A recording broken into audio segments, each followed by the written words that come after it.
Physics with Lalan YouTube channel එකට ආදරයෙන් පිළිගන්නවා සියලුම දරුවන්ව. හොඳයි අද දවසේදී බලය සම්බන්ධව සාකච්ඡා කරන දෙවෙනි වීඩියෝ එකත් එක්ක තමයි ඔයගොල්ලෝ එකතු වෙලා ඉන්නේ. හොඳයි. දැන් එහෙනම් රේඛීය ගම්‍යතාව පිළිබඳව අපි පැහැදිලි ලෙස සාකච්ඡා කරලා ගණනය කිරීම සිදු කරලා මේ වෙනකොට අපි දැන් ඇවිල්ලා ඉන්නවා දෙවෙනි වීඩියෝත් එක්ක සාකච්ඡා කරන්න බලය සම්බන්ධව. දැන් මම පැහැදිලිවම කිව්වා ආරම්භයේදී බලය පිළිබඳව සාකච්ඡා කරන්න ගම්‍යතාවයේ එහෙම නැත්නම් රේඛීය ගම්‍යතාව පිළිබඳව අවබෝධයක් ඕනෙමයි කියලා. දැන් එහෙනම් අපි අවබෝධය ගත්තනේ ළමයි.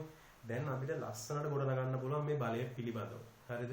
නිව්ටන් විසින් ඉදිරිපත් කරනු ලබන ලද නියමයන් පිළිබඳව දැන් ලස්සනට අධ්‍යයනය කරන්න පුළුවන්.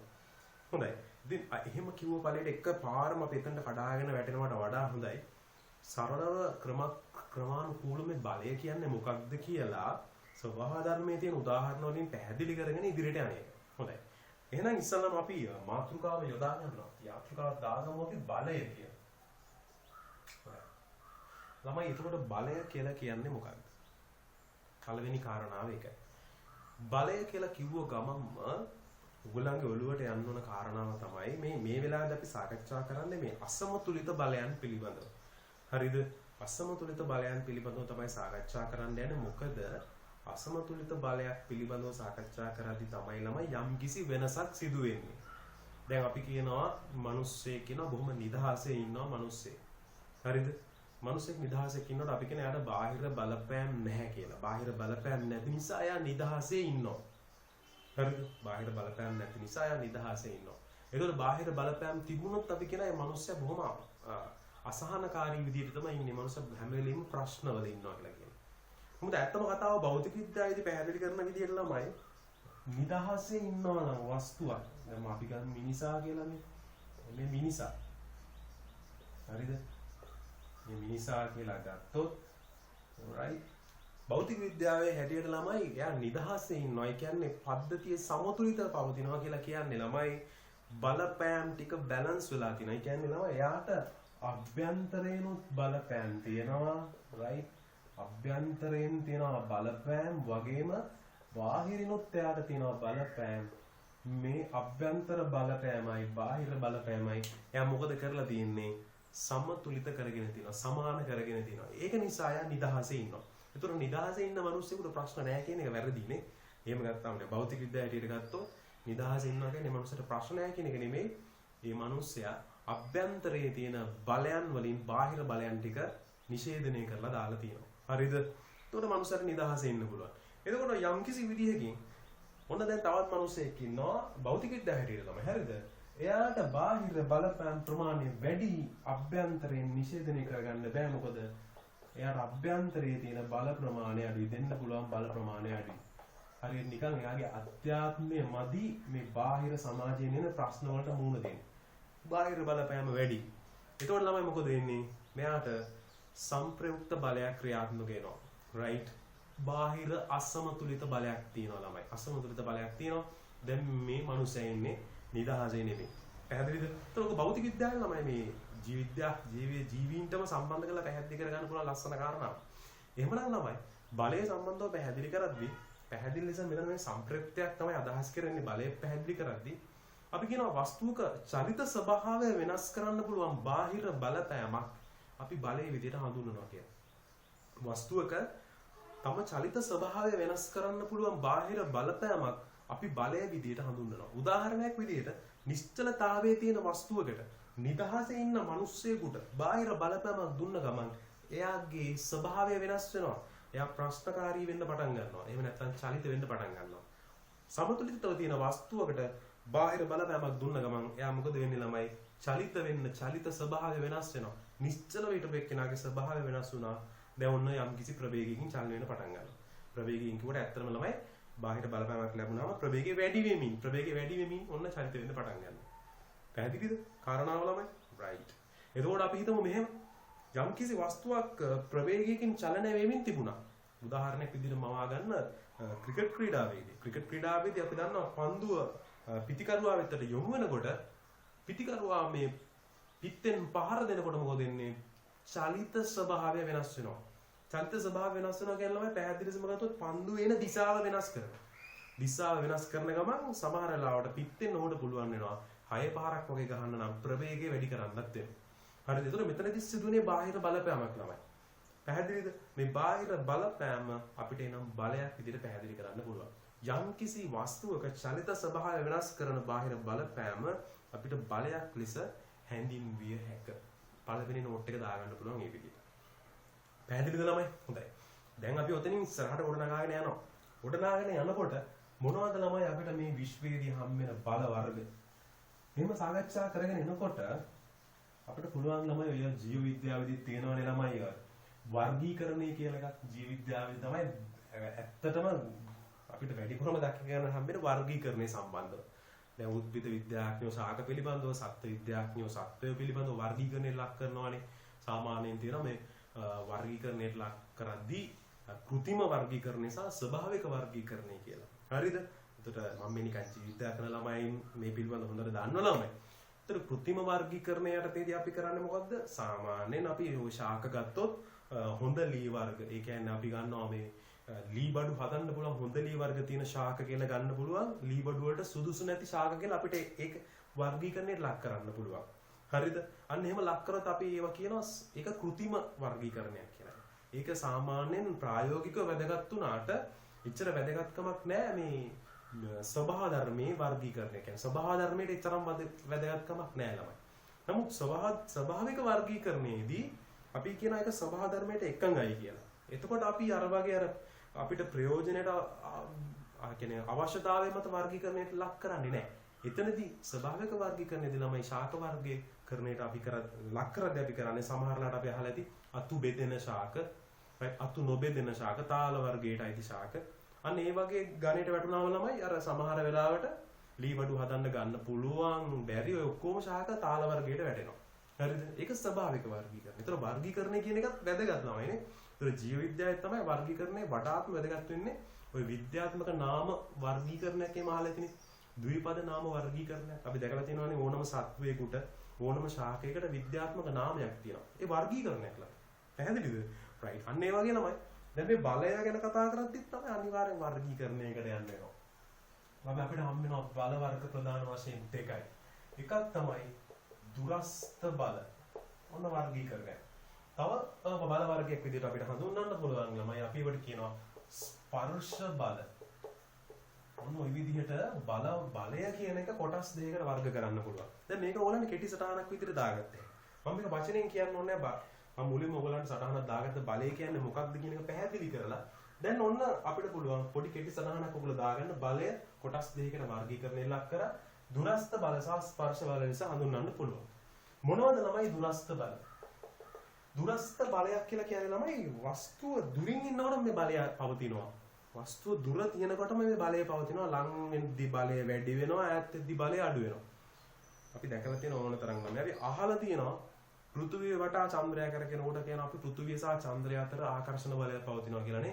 අපි ඒකට කිව්වේ ගුරුත්වාකර්ෂණ බලය. එහෙනම් දුරස්ත බලයක් විදිහට ගන්න පුළුවන් ගුරුත්වාකර්ෂණ බලය. පෘථුවිය චන්ද්‍රයා නෙමෙයි ළමයි. අපි උනත් උඩට පැන්නොත් නේ අපි උඩ පයින්න ඕනේ නිකන් හිටියත් ළමයි. අපේ බර විදියට ක්‍රියාත්මක වෙන්නේ ගුරුත්වාකර්ෂණ බලය. ගුරුත්වජ ත්වරණය නිසා තමයි බර ඇති වෙන්නේ නේ. ස්කන්ධය වැඩි කිරීම ගුරුත්වජ ත්වරණය.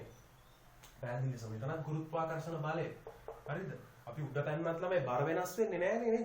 උඩ පැන්නත් බර ඒ විදිහටම තියෙනවා. ගොඩාක් උඩ පැන්නොත් නෙමෙයි යම් කිසි ප්‍රමාණයක් උඩ පැන්නොත් අපේ බර වෙනස් වෙන්නේ නැහැ ඒ විදිහටම තියෙනවා. ඉතින් ගුරුත්වාකර්ෂණ බලය නේ ස්පර්ශ වෙන්න ඕනේ නැහැ ගුරුත්වාකර්ෂණ බලය තියෙන්නේ. ඒ වගේම තමයි අපි දැකලා තියෙනවා තමයි චුම්බක දෙකක් එකට ලං වෙනකොට අපි ඇලෙන අවස්ථාවක් දැකලා තියෙනවානේ. අන්න එහෙමනම් ගත්තොත් චුම්බක බලය ගත්තොත් මේකත් අපිට පැහැදිලි කරන්න පුළුවන් ළමයි දුරස්ත බලයක් කියලා. තව අපි දැකලා නැතුව ඇති සමහර ළමයි නම් දැකලා ඇති පොඩි කාලේම කරනවා ඇති. දැන් මේවට පෑන උනත් මට කොණ්ඩේ මෙහෙම අතුල්ලලා අර කුඩා කඩදාසි කැපිලි ගාවට ලං කරද්දි මොකද වෙන්නේ ළමයි? අපි කියන ඒවා ලං වෙන ඇලෙනවා.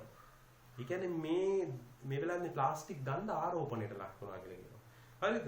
එතකොට අර తాවකාලිකව අර කුඩා කඩදාසි කැපිලි ආරෝපණයට ලක් කරලා ඇදලා ගන්න පුළුවන්. හරිද? අපි කියනවා එහෙනම් ආරෝපණ අතර ඇති වෙනවා. අපි ඒකට කියනවා විද්‍යුත් බලය කියලා. හරි ආරෝපණ අතර ඇති වෙන බලය විද්‍යුත් බලය ඒවත් දුර තියෙනකොට දුරස්තව පවතිනකොට පවතින බල ස්පර්ශ වෙන්න ඕනේ නැහැ. හරිද? ඔය වගේ තව බල වර්ග තියෙනවා ළමයි. අපි ඉස්සරහට සාකච්ඡා කරන ප්‍රත්‍යස්ත බල ගත්තොත් ප්‍රත්‍යස්ත බලයක් නම් ස්පර්ශ වෙන්න ඕනේ නැහැ. හරිද? අංශු අතර පවතින ප්‍රත්‍යස්ත බල මම මේ YouTube channel එකේදීම සාකච්ඡා කරලා තියෙනවා මේ පෘෂ්ටික ආතතිය කියලා. එතකොට අපි තමයි පෘෂ්ටික ආතති බලය ගත්තොත් අන්න ඒකත් තමයි දුරස්ත බලය. අංශු අතර ඇති වෙන ප්‍රත්‍යස්ත බලය වගේම හරි. ඒතර වැඩිපුරම අපිට හම්බෙන්නේ දුරස්ත බල. ස්වභාව ධර්මයේදී ස්පර්ශ වුණාම හම් වෙන බල කියලා හිතලා බැලුවොත් දැන් ළමයි මම පොළවේ ස්පර්ශ වෙලා තියෙන්නේ. උඩ පැන්නොත් මගේ බර නැති වෙන්නේ නැහැ බර තියෙනවා ළමයි හරි. උඩ පැන්නොත් බර තියෙනවා හැබැයි එක දෙයක් නැති වෙනවා. ඒ තමයි පොළවේ ස්පර්ශය නැති වුණාම නැති වෙන්නේ අභිලම්භ බලය. අපි කියනවා ස්පර්ශ වෙනකොට පොළවෙන් මට ඇති කරන අභිලම්භ බලයක් මම පොළොව මත ඇති කරනවා ඊට සමාන අභිලම්භ බලයක්. පැහැදිලිද? එහෙනම් යම්කිසි වස්තු දෙයක් ස්පර්ශ වෙනකොට පවතිනවා අභිලම්භ බලය කියලා. මම දැන් මේ බෝඩ් එක ස්පර්ශ කරොත් මේ බෝඩ් එකෙන් මට ඇති කරනවා බලයක් මම බෝඩ් එකට ඇති කරනවා බලයක් ළමයි. මේ දෙක එකිනෙකට විශාලත්ව සමානයි. එතකොට තමයි එහෙනම් අපිට කියන්න පුළුවන් ස්පර්ශ බලයක් විදියට අභිලම්භ බලය. පැහැදිලිද? අභිලම්භ බලය. අභිලම්භ බලය. හරි. ඊළඟට තමයි ළමයි මෙන්න මේ කාරණාව. අභිලම්භ බලයක් ඇති වෙන ගමන්ම ස්පර්ශ වෙද්දී දැන් මම පොළවේ ඇවිදිනවා ළමයි. මම මේ පොළවේ ඇවිදිනවා. පොළවේ ඇවිදිනකොට අපි අහලා තියෙනවා ළමයි. අපි දාලා තියෙන සපත්තුව සහ ස්පර්ශ වෙන පෘෂ්ඨයේ ලිස්සලා යනවනම් අපිට කවමදාකවත් ඇවිදින්න පුළුවන් වෙයිද? අපිට ඇවිදින්න බෑනේ ළමයි. ඇවිදින්න නම් අනිවාර්යෙන් අපි කියනවා ස්පර්ශ වෙලා තියෙන පෘෂ්ඨ අතර ඝර්ෂණ බලයක් පවතින්න ඕනි කියන. මේ ඝර්ෂණ බලය හේතු කරගෙන මට මොකද වෙන්නේ? ඉදිරියට ඇවිදගෙන යන්න හැකියාව ලැබෙනවා. පැහැදිලිද? ඝර්ෂණ බලය නිසා මට දැන් ඔන්න චලිත වෙන්න හැකියාව ලැබිලා තියෙනවා. පැහැදිලිද මම මේ කියන කාරණාව? එතකොට තමයි ඝර්ෂණ බලයක් ඇති වෙන්නේ ස්පර්ශ වුණොත් විතරයි. මම උඩ පාවෙවි යනකොට ඝර්ෂණ බලයක් ඇති වෙන්න ඉඩක් නැහැ ළමයි. එහෙනම් ඝර්ෂණ බලයක් ඇති වෙන්න ස්පර්ශ වෙන්න ඕනේ. එහෙනම් ඝර්ෂණ බලයක් මට ගන්න පුළුවන් ස්පර්ශ බලයක් විදියට. පැහැදිලිද? ඔන්න ඔය ආකාරයේ බල වර්ග ප්‍රධාන වශයෙන් මට මතක් වෙන්නේ මේ වෙලාවේ ස්පර්ශ බල විදියට අභිලම්භ බලය හා ඝර්ෂණ බලය පමණයි. එතකොට තව විවිධ බල වර්ග තියෙන්න බලමු ස්පර්ශ වෙද්දී එන වැඩිපුරම අපිට හම්බෙන්නේ මේ විදියට දුරස්ත බල. පැහැදිලිද? right. දැන් එහෙනම් ওই විදියට ළමයි අපිට බලය වර්ගීකරණය ලක් කරන්න පුළුවන් සාමාන්‍ය ක්‍රමවේදය යටතේ. හරි. දැන් එහෙනම් ඔන්න ළමයි බලය වර්ගීකරණයටත් ලක් කරා. දැන් බලය අපි අඳුරගත්තා. බලයත් අඳුරගත්තා. දැන් අපි යනවා මේ බලය සම්බන්ධව පරීක්ෂණ කරපු විද්‍යාඥයා පිළිබඳව පැහැදිලි කරගන්න. හරිද? හොඳයි. එහෙනම් අපි පොඩි සටහනක් දාගමු මෙන්න මේ විදියට. එයා ගන්න බලය සම්බන්ධව විවිධ පරීක්ෂණ සිදු කරමින් සර් අයිසැක් නිව්ටන් විද්‍යාඥයා විසින් බලය සම්බන්ධව නියමයන් 3ක් ඉදිරිපත් කරන ලදී. එම නියමයන් පහත දැක්වෙන පරිදි වේ. එම නියමයන් පහත දැක්වෙන පරිදි වේ. හොඳයි. දැන් එහෙනම් ළමයි මම යනවා සර් අයිසැක් නිව්ටන් ළඟට. සර් අයිසැක් නිව්ටන් ළඟට ගිහිල්ලා අහලා බලනවා නියමයන් තුන මොකක්ද කියලා. right. එතකොට අයිසැක් නිව්ටන් කියනවා පළවෙනියෙන්ම මෙන්න මේ විදිහට. එයා පළවෙනියෙන්ම කතා කරන්නේ ළමයි සමතුලිතතාවය ගැන. අර මම කිව්වේ නිදහසේ මිනිස්සෙක් ඉන්නවා කියලා නේද? නිදහසේ මිනිස්සෙක් ඉන්නකොට එයාගේ සමතුලිතතාවය පිළිබඳව ඔන්න සාකච්ඡා කරනවා. වස්තු පද්ධතියක සමතුලිතතාවය. ඒතර ඔයගලන්ට පුළුවන් ඔන්න සටහනක් දාගන්න නිව්ටන් නියම. නිව්ටන් නියම. හරි. ඒතර නිව්ටන් නියමය යටතේ නිව්ටන්ගේ පළමුවන නියමය මම ලියනවා මෙන්න මේ විදිහට. නිව්ටන්ගේ පළමුවන නියමය. ඒතර මාතෘකාව නිව්ටන් නියම. ඊයටතේ නිව්ටන්ගේ පළමුවන නියම අපි කෙටියෙන් සටහන් කරගෙන යනවා. ඊට පස්සේ මේ නියම තුනම විස්තරාත්මකව සාකච්ඡා කරනවා අපි වෙන වශයෙන් විවිධ අවස්ථාවල. එතකොට මේ පාඩමේ මුඛ්‍ය විදියට අපි සාකච්ඡා කරන්නේ ප්‍රධාන වශයෙන් අපි සාකච්ඡා කරන්න යන්නේ නිව්ටන්ගේ දෙවන නියමය පළවෙනි නියමය අපි ඉදිරි දිනකදී තමයි සාකච්ඡා කරන්නේ. හරිද? ඒ නිසා මෙතනදී මම බේසික් කරන්නේ වැඩිපුරම අවධානය යොමු කරන්නේ නිව්ටන්ගේ දෙවන නියමයට. නමුත් අපි නිව්ටන්ගේ පළවෙනි නියමය ලියාගමු. නිව්ටන්ගේ පළවෙනි නියමය අපිට ලියන්න පුළුවන් ළමයි මෙන්න මේ විදියට. මම සටහන් කරන්නේ නැහැ බෝඩ් එකේ. ඔයගලන්ට ලියා ගන්න පුළුවන්. ලියාගන්න මෙන්න මේ විදියට වස්තු පද්ධතියක් මත බාහිර අසමතුලිත බලයක් යෙදෙන තාක් වස්තු පද්ධතියක් මත බාහිර අසමතුලිත බලයක් යෙදෙන තාක් එම වස්තු පද්ධතිය නිශ්චලතාවයෙන් හෝ ඒකාකාර ප්‍රවේගයෙන් චලිත වෙමින් පවතී. right සටහන් කරගන්න ඇති. ඔයගලන්ට පුළුවන් නැවත වීඩියෝ එක රිවයින්ඩ් කරලා ආයෙ නැවත ලියා ගන්න පුළුවන්. හරිද? right. දැන් එහෙනම් කාරණාව පැහැදිලි ළමයි. පැහැදිලි ලෙසම මෙයා මෙතනදී කතා කරන්නේ ඔයගලන්ට තේරෙන ඇති ළමයි සමතුලිතතාවය ගැන. සමතුලිතතාවය ගැන වෙනම පාඩමක් සවිස්තරාත්මකව මම සාකච්ඡා කරනවා. right. සමතුලිත වෙන්න වස්තු පද්ධතියක් සමතුලිත වෙන්න මොන වගේ දේවල්ද වෙන්න ඕනි කියලා. ඒක නිසා ළමයි පළවෙනි නියමය මම මෙතනින් සාකච්ඡා කරන්න යන්නේ නැහැ. මොකද බලය පිළිබඳව උන්ට අධ්‍යයනය කරන්න නම් දෙවෙනි නියමයට යන්න ඕනේ. හරිද? ඒක නිසා දෙවෙනි නියමය අධ්‍යයනය කරලා ඔක්කොම කරාට පස්සේ මම එන්නම් සමතුලිතතාවයට. ඊට පස්සේ සමතුලිතතාවය පිළිබඳව සාකච්ඡා කරනවා කියන එක මහ ලොකු කතන්දරයක් නෙමෙයි. දැනට නිකන් සරලව අදහසක් දාගත්තොත් තමයි සමතුලිතතාවයේදී කියන්නේ මේ පැත්තට තියෙනවා නම් F බලයක් මේ පැත්තටත් F බලයක් තියෙනකොට පද්ධතිය නිශ්චලයි. ඒ කියන්නේ මෙයාගේ සම්ප්‍රයුක්ත බලය මොකද වෙලා තියෙන්නේ? ශුන්‍ය වෙනවා. හරිද? මේක ඕන විවිධ දිශාවලට ගන්නවා. මේ පැත්තට F නෝට් එකක් දුන්නොත් මේ පැත්තටත් F නෝට් එකක්. හරිද ළමයි? එතකොට බලයේ ක්‍රියා රේඛාව ඒක රේඛීයව තියනවාද? බල දෙකේ විශාලත්වය කිනකට සමානද? දිශාවෙන් ප්‍රතිවිරුද්ධද? අන්න ওই වගේ කාරණා සමතුලිතතාවයක් තේ සාකච්ඡා කරලා පද්ධතිවල සමතුලිතතාවය වෙන වෙනම සාකච්ඡා කරනවා ළමයි. හරි. ඒ නිසා ඒ ගැන වද වෙන්නට එපා. නමුත් ඔයගොල්ලෝ පළවෙනි නියමය යටතේ පහලින් පොඩි සටහනක් දාගන්න මෙන්න මේ විදිහට ලියා ගන්න. නිව්ටන්ගේ පළමු වන නියමය ඇසුරින් වස්තු පද්ධතියක සමතුලිතතාවය පිළිබඳව පැහැදිලි කෙරේ. වස්තු පද්ධතියක සමතුලිතතාවය පිළිබඳව පැහැදිලි කෙරේ. හරි. එහෙනම් මම එතනින් නවතිනවා ළමයි. හරි. එතනින් මම සාකච්ඡා කරන්න යන්නේ නැහැ කියලා කිව්වනේ. හරි. දැන් එහෙනම් අපි යනවා නිව්ටන්ගේ දෙවන නියමය පිළිබඳව සාකච්ඡා කරන්න. නිව්ටන්ගේ දෙවන නියමය. දෙවන නියමයේදී වෙන්නේ මෙන්න මේ වගේ කතන්දරයක්. දැන් මොකද වෙන්නේ? මේ පද්ධතියේ බල අඩු වෙනවා. මේ සමතුලිත පද්ධතියේ බලයක් අඩු වුණා. දැන් මොකද වෙන්නේ ළමයි? F නෝට් නම් කැපිලා යනවා. හැබැයි මේ F කැපිලා කලින් ගිහලා තිබුණා. දැන් හැබැයි ඒක F එකක් නෑ. දැන් තියෙනවා F බලයක්. දැන් මෙතන තියෙනවා බාහිර අසමතුලිත බලයක්. නිව්ටන්ගේ දෙවන නියමයෙන් කියනවා මෙන්න මේ වගේ දෙයක්. මොනවද එයා කියන්නේ?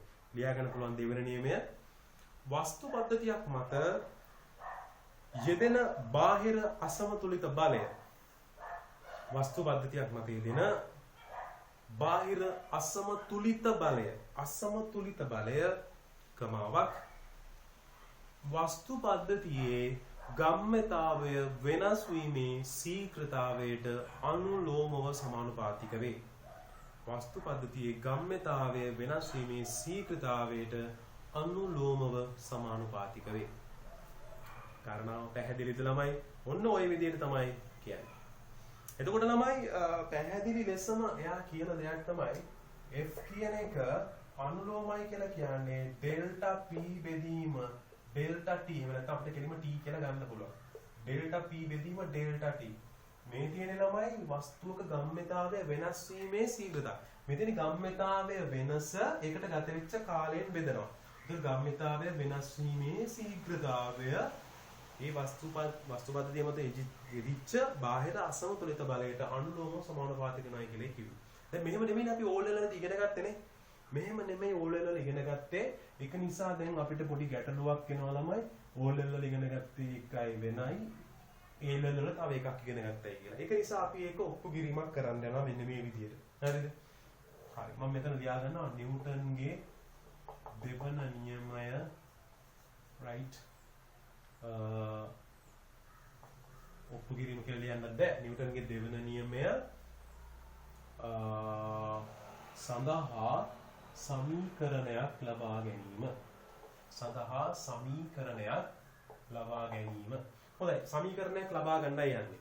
හොඳයි. මම එකට උදාහරණයක් ගන්නවා ළමයි මෙන්න මේ විදිහට. ඔයගලන්ටත් මේ සටහන මේ විදිහටම දාගෙන යන්න පුළුවන්. ස්කන්ධ M කියලා තියෙන වස්තුවක් right යගේ ස්කන්ධය වෙනස් වෙන්නේ නැහැ. චලිතයේ පුරාවටම t සමානයි බිඳුවේදී එයාගේ ප්‍රවේගය අපි හිතමු u කියලා. හරිද? t සමානයි t වෙනකොට කාලය ගත වෙනකොට ප්‍රවේගය v දක්වා වෙනස් වෙලා තියෙනවා. වැඩි වෙලා තියෙනවා. අපි ගමු v විශාලයි u ට වඩා. එතකොට ප්‍රවේගය වෙනස් වුණා. චලිත ස්වභාවය වෙනස් වුණා.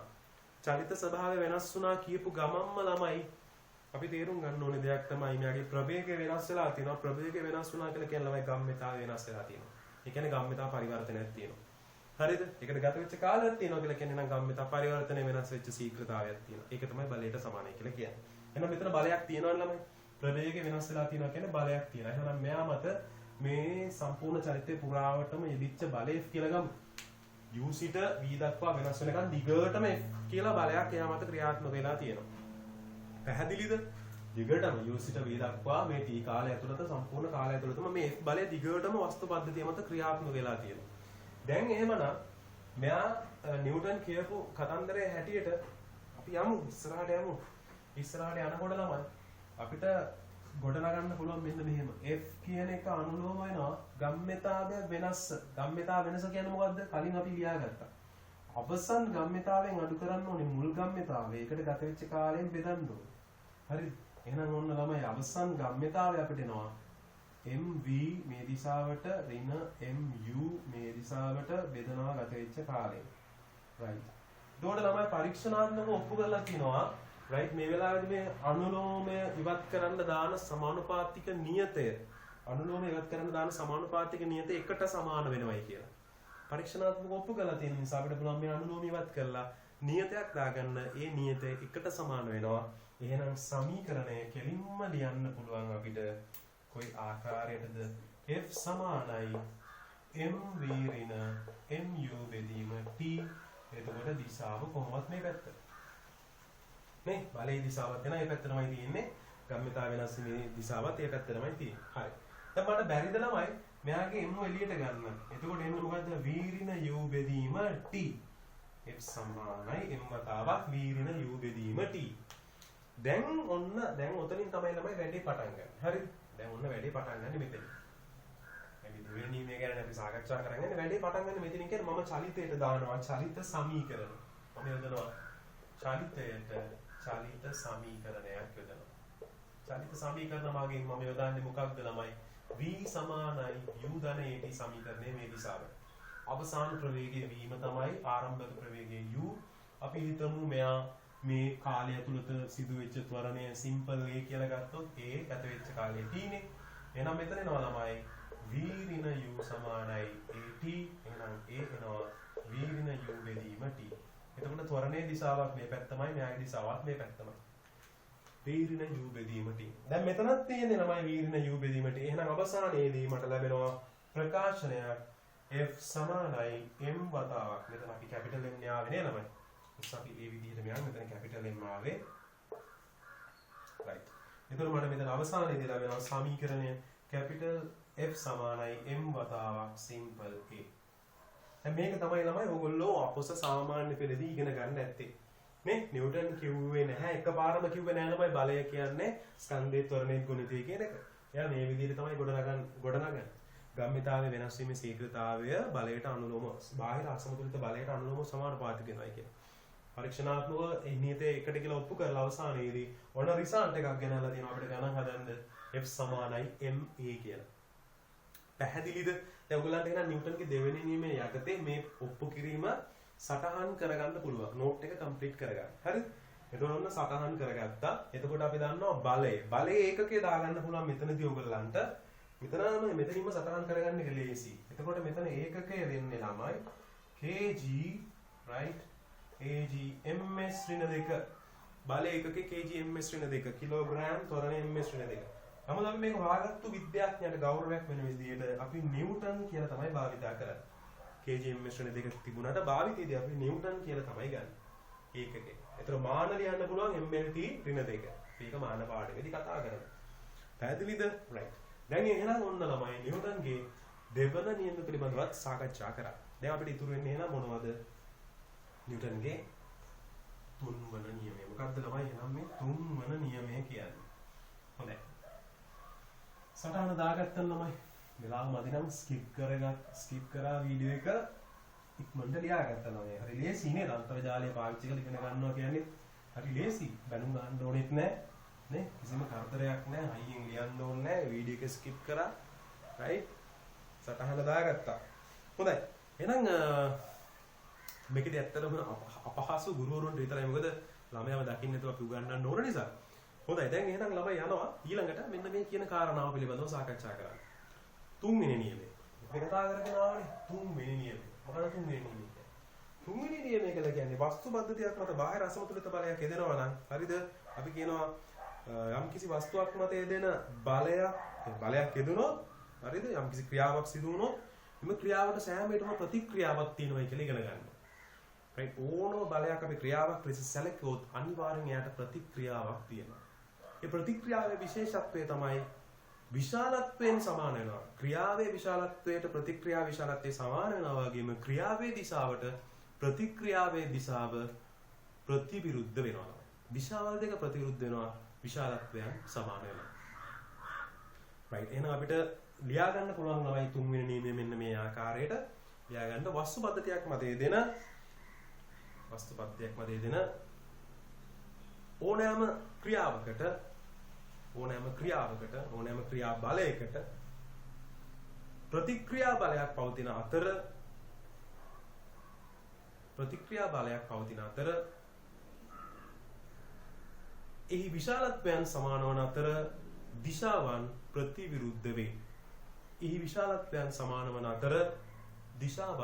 ප්‍රතිවිරුද්ධ වේ. හොඳයි ළමයි.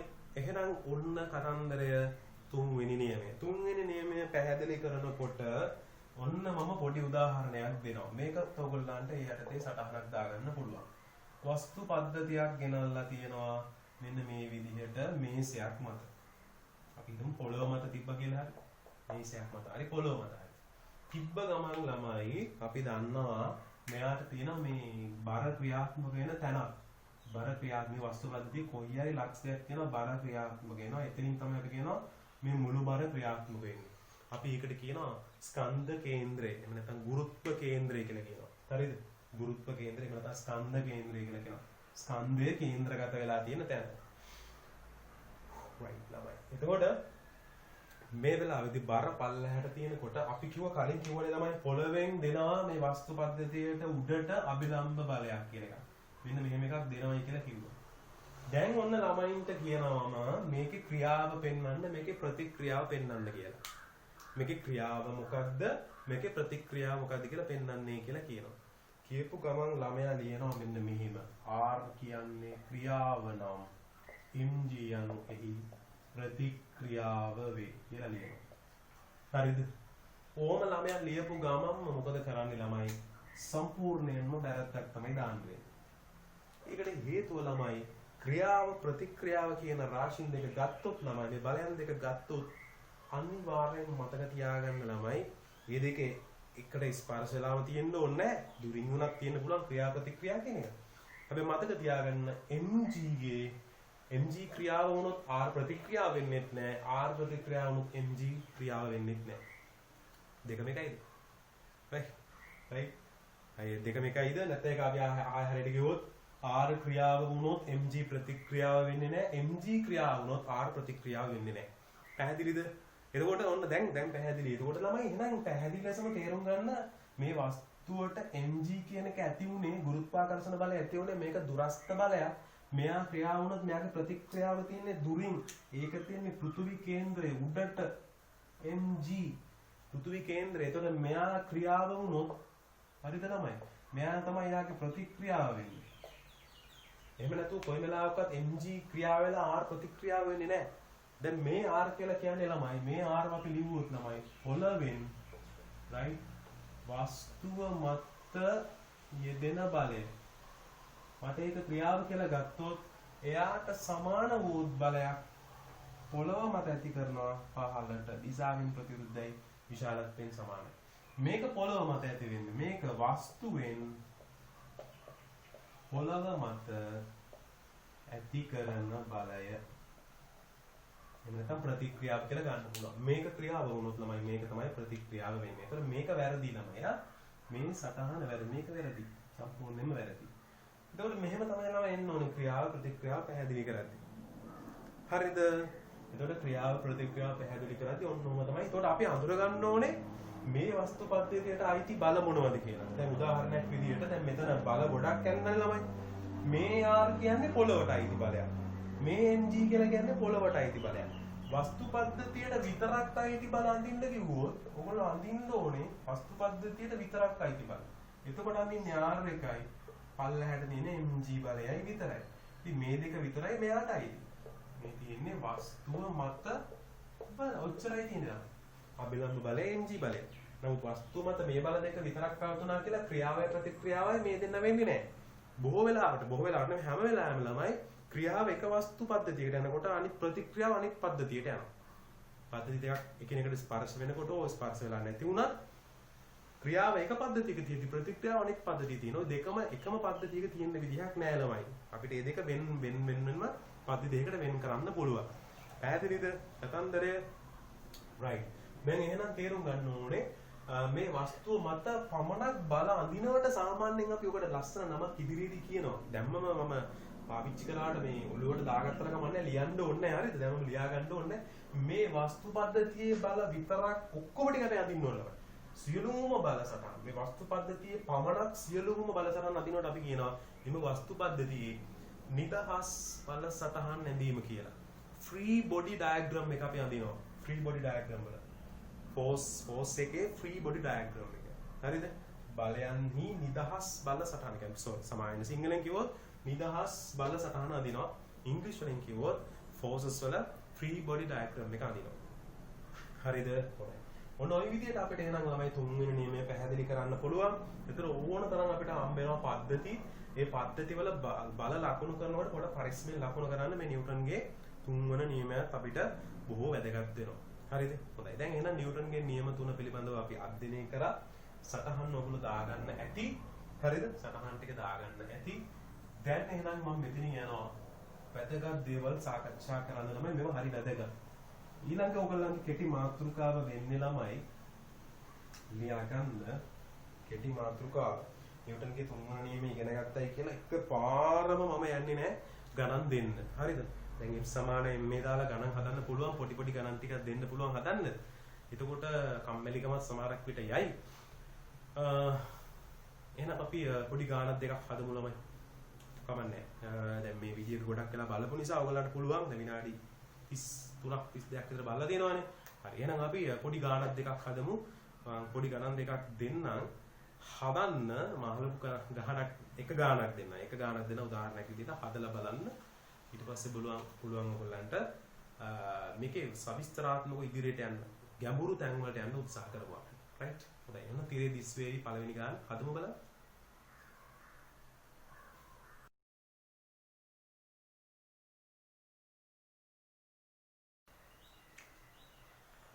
හොඳයි ළමයි. පොඩි ගානක් දුන්නා හදන්න.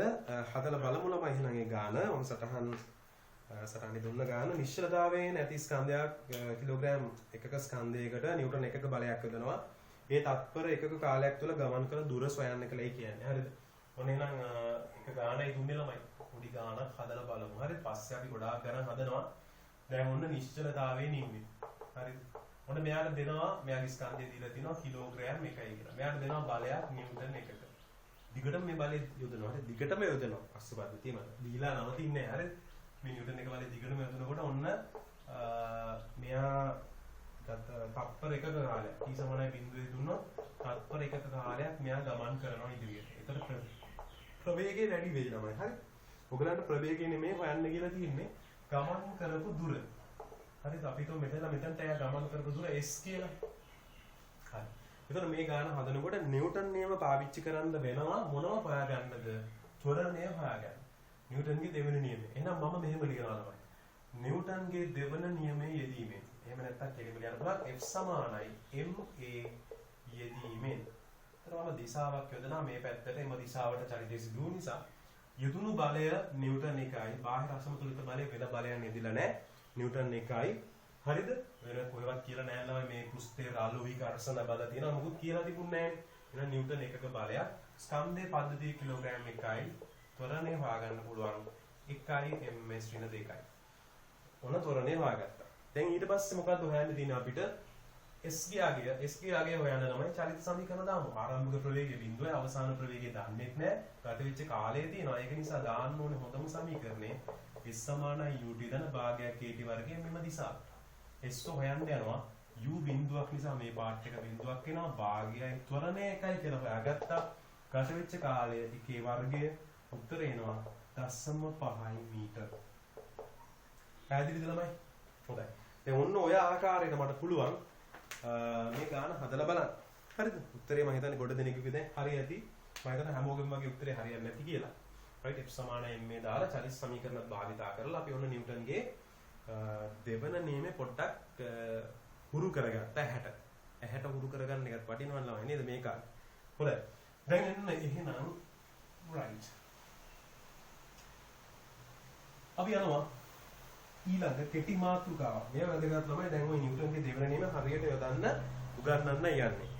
කෙටි මාතෘකාවක් ලියා ගන්න ළමයි අවස්ථිතිය.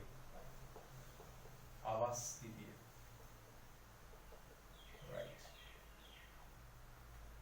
අවස්ථිතිය පිළිබඳව නිව්ටන් කියන විද්‍යාඥයා පැහැදිලි ලෙසම සාකච්ඡා කරනවා. මේ ඉනර්ෂියා සම්බන්ධ එයාගේ ව්‍යාපෘතියක් යටතේ right. එයා එලි දක්වන පොතක් මට ඒ පොතේ නම නම් මතක නැහැ මොමන්ට් ඔෆ් ඉනර්ෂියා හරි මොකක් හරි කියලා.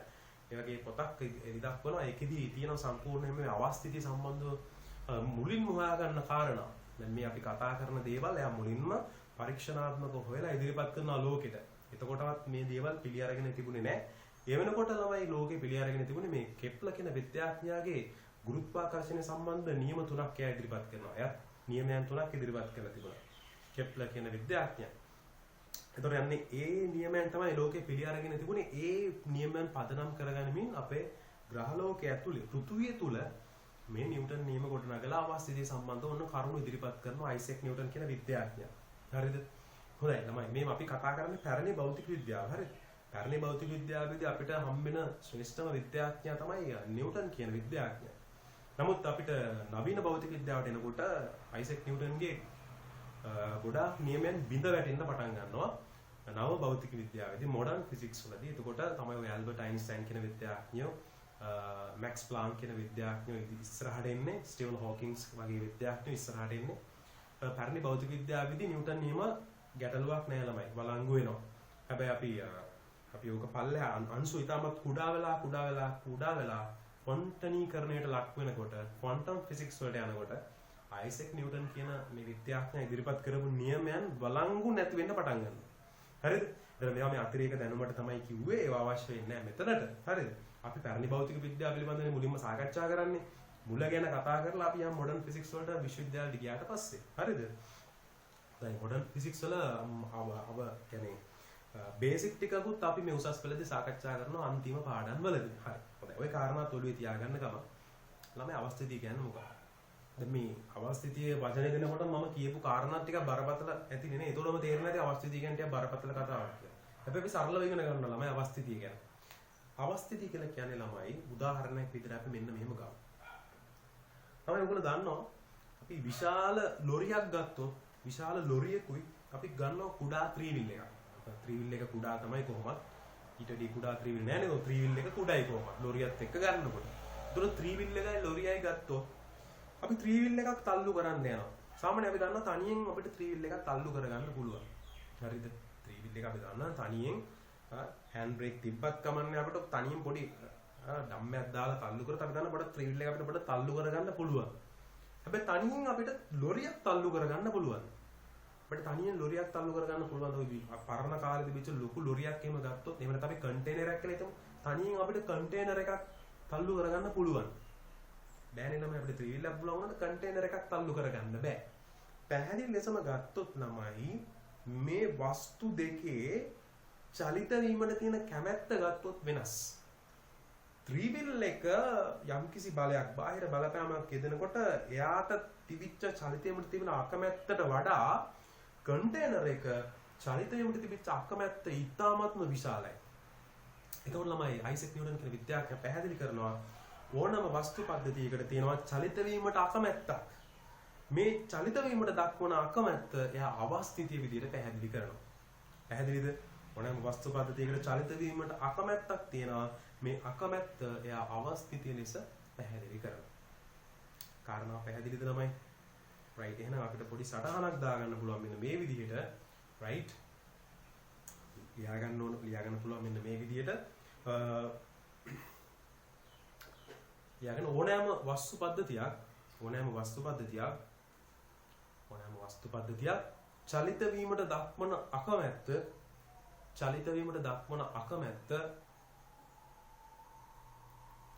දක්වන අකමැත්ත අවස්ථිතිය ලෙස පැහැදිලි කළ හැක.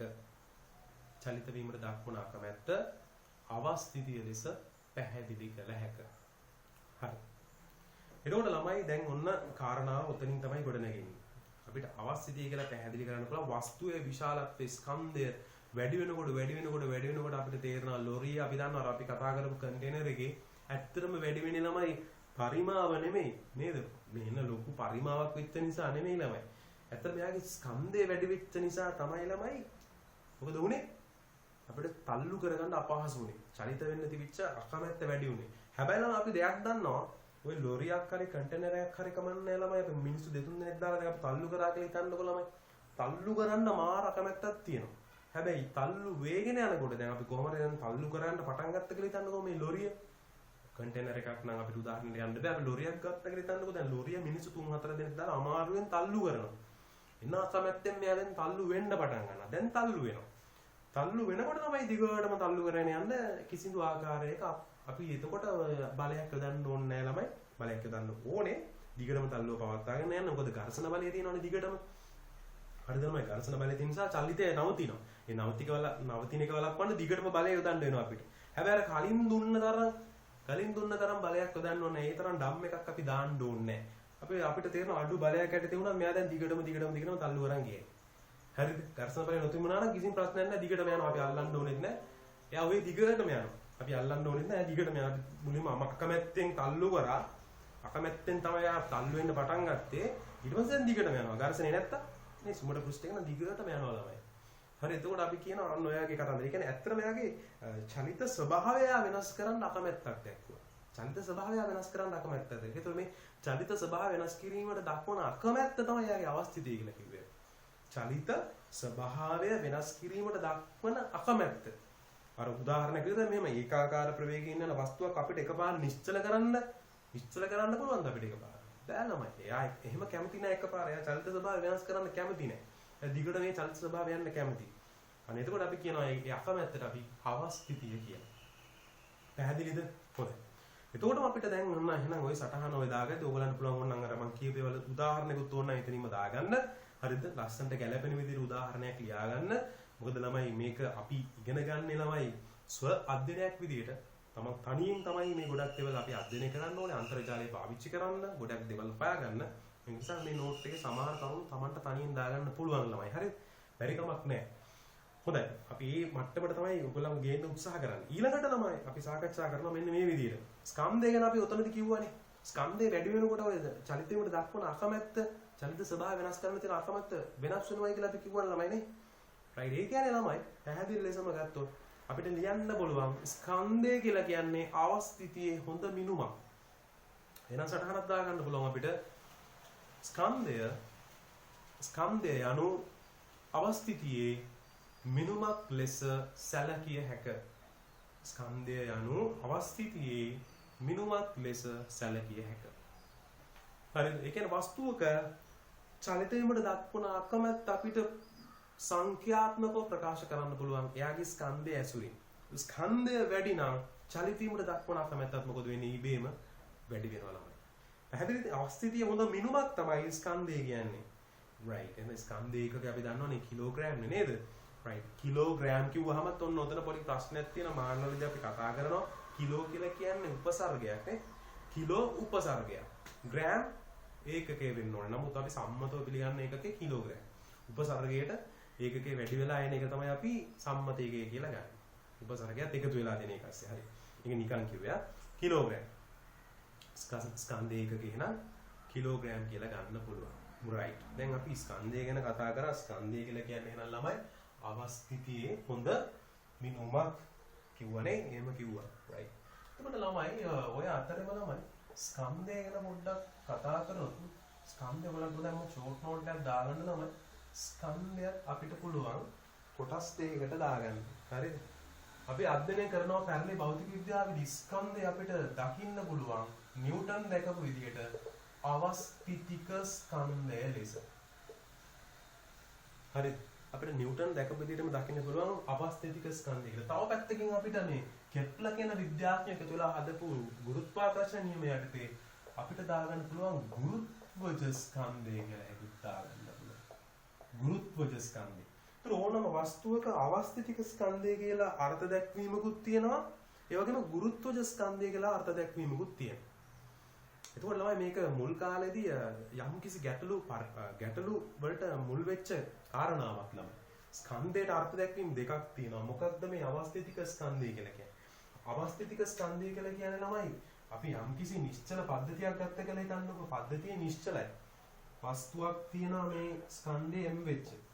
මෙයාට යම්කිසි බලයක් දෙනවා. බලයක් දුන්නාට පස්සේ මෙයා ලබා ගන්න ත්වරණය අපි හොයා ගන්නවා. යම්කිසි ස්කන්ධයක් තියෙනවා. එයාට බලයක් දෙනවා. බලයක් දුන්නාට පස්සේ එයා ලබා ගන්න ත්වරණය හොයා ගන්නවා. නිව්ටන්ගේ දෙවන නියමයට අනුව අපි දන්නවා F = ma කියලා. එතකොට මේක m උක්ත කළත් අපිට ලැබෙනවා බලය බෙදීම ත්වරණය. මේ වෙලාවේදී යොදුනු ලැබූ බලය ලැබුණු ත්වරණයට දක්වන අනුපාතය අපි ස්කන්ධය ලෙස සැලකනු ලබනවා. අපි එහිදී ලැබෙන ස්කන්ධයට කියනවා අවස්ථිතික ස්කන්ධය කියලා. හරිද? චලිත වීමට දක්වනු ලබන අකමැත්ත සංකේතාත්මක ප්‍රකාශ කරනවා මේ විදිහට අවස්ථිතික ස්කන්ධය. හරිද? එතකොට ළමයි මේක තමයි සරලව පැහැදිලි කරන්නේ අවස්ථිතික ස්කන්ධය පිළිබඳව. එතකොට මෙතනදී ලැබෙන ස්කන්ධයයි ඊළඟට අපි ළමයි මේ ස්කන්ධයම අපිට සලකන්න පුළුවන් මේ ගුරුත්වාකර්ෂණය කියන කාරණාව යටතේ. ඔය අයිසෙක් නිව්ටන් විසින්ම ඉදිරිපත් කරන ළමයි මේ ගුරුත්වාකර්ෂණ නියමයක් මෙන්න මේ විදිහට. ඔන්නෝම ගුරුත්වාකර්ෂණ නියමයක් ඉදිරිපත් කරනවා. හරිද? දැන් මෙහෙම කිව්ව ගමන් යන හරි කතන්දරයක් තමයි. හරිද? මේ දන්නේත් නෑනේ මේ සමීකරණ. මානවල නම් පොඩ්ඩක් දැකලා තියෙන්න නැත්නම් දන්නේත් නෑ මේ සමීකරණ. එතකොට ලාම මෙන්න මේ GMM කියලා කියන්නේ පෘථුවියේ ස්කන්ධය කියලා ගත්තොත් විශ්වය තුළ ඕනෑම ස්කන්ධ දෙකක් අතර මේක බලංගුයි කියලා අයිසෙක් නිව්ටන් විසින්ම ඉදිරිපත් කරනවා. හරිද? ඔය කෙප්ලර් කියන විද්‍යාඥයා හොයාගත්තු කාරණාත් ඔක්කොම පදනම් කරගනිමින්. එතකොට තමයි මෙතනදී මේ GM බෙදීම R වර්ගය. G කියලා කියන්නේ විශ්වීය නියතයක්. ඒක නියතයක්. හරිද? M කියන්නේ පෘථුවි ස්කන්ධය. R ගත්තොත් තමයි පෘථුවි පෘෂ්ඨයේ අරය කියලා. දැන් එතකොට කැපිටල් R ගන්න පුළුවන්. පෘථිවි පෘෂ්ඨයේ අරය කියලා ගත්තොත් මේකට අපි කියනවා ගුරුත්වජ ත්වරණය කියලා. GM බෙදීම R වර්ගය කියලා කියන්නේ ගුරුත්වජ ත්වරණය. එතකොට මෙතනින් සමීකරණය කියන්න පුළුවන් F = mg කියලා. පෘථිවි පෘෂ්ඨයේ මතදී පවතින ගුරුත්වජ ත්වරණය. අන්න ඒ වෙලාවේදී අපි ලැබෙන බලය ගුරුත්වජ ත්වරණයෙන් බෙදුවට පස්සේ ලැබෙන ස්කන්ධය තියෙනවානේ. අන්න ඒකට අපි කියනවා ගුරුත්වජ ස්කන්ධය කියලා. ඒතර ඕනම වස්තුවකට ගුරුත්වාකර්ෂණය ඔස්සේ ලබා ගන්න ස්කන්ධයකුත් තියෙනවා ගුරුත්වජ ස්කන්ධය කියලා. ඒ වගේම මෙන්න මේ වගේ රාමුවක් තුල පවතින අපි බලයක් දීලා හරිද? අපි බලයක් දීලා ලබා ගන්න ත්වරණය හොයාගත්තොත් ඒ බලය නිසා ලබා ගන්න ත්වරණය හොයාගත්තොත් ඒ අතර අනුපාතයෙන් එන ස්කන්ධයකුත් තියෙනවා. ඒකට අපි කියනවා අවස්ථිතික ස්කන්ධය කියලා. පරීක්ෂණාත්මක අවසානයේදී හොයාගන්නවා ළමයි මේ ගුරුත්වජ ස්කන්ධය ඕනෑම වස්තු පද්ධතියක ගුරුත්වජ ස්කන්ධයේ විශාලත්වයත් අවස්ථිතික ස්කන්ධයේ විශාලත්වයත් වෙනස් වෙන්නේ නැහැ. මේ දෙකම එකයි කියන එක අවසානයේදී හොයාගන්නවා. හරිද? පරීක්ෂණාත්මක අවසානයේදී හොයාගන්නවා. ඒක නිසා අපි ඒක ගැටලුවක් කරගන්න ඕනේ නැහැ. නිකන් මේ දල වශයෙන් පොඩි පැහැදිලි කිරීමක් විතරයි කරේ ඔයගොල්ලන්. ඒ නිසා ඔයාලට පොඩි කෙටි සටහනක් දාගන්න පුළුවන් ස්කන්ධය ගැන කියපු නිසා ස්කන්ධයේ කොටස් දෙකයි අවස්ථිතික ස්කන්ධය කියලා අර්ථ දක්වන්නත් පුළුවන් නෝයි. අපිට ගුරුත්වජ ස්කන්ධය කියලා අර්ථ දක්වන්නත් පුළුවන්. අවස්ථිතික ස්කන්ධය වටේදී මේ රූප සටහන ඇඳගෙන පහලින් සටහනක් දාගන්න මෙන්න මේ වගේ. හරිද? නිශ්චල රාමුවක් තුල පවතින ස්කන්ධයක් මත බලයක් යෙදුව විට ඒ ලබා ගන්නා ත්වරණයට දක්ව ඒ ලබා ගන්නා ත්වරණයට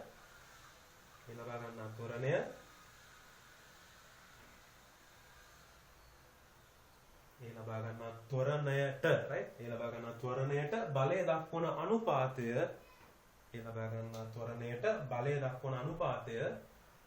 එම වස්තු පද්ධතියේ අවස්ථිතික ස්කන්ධය ලෙස අර්ථ දැක්වේ.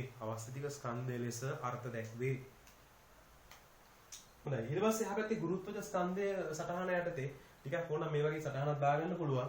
හරිද? මේක දන්නේ නැති වුණාට ලියා ගන්න ගුරුත්වාකර්ෂණ නියමය කියලා වුණා. මෙතන ගුරුත්වාකර්ෂණ නියමය ළමයි. ගුරුත්වාකර්ෂණ නියමය එයාට පොඩි සටහනක් දාගන්න පුළුවන් ඔයගලන්ට යම්කිසි වස්තු පද්ධතියක් මත යෙදෙන බලය ඒ ගුරුත්වජ ත්වරණයට දක්වන අනුපාතය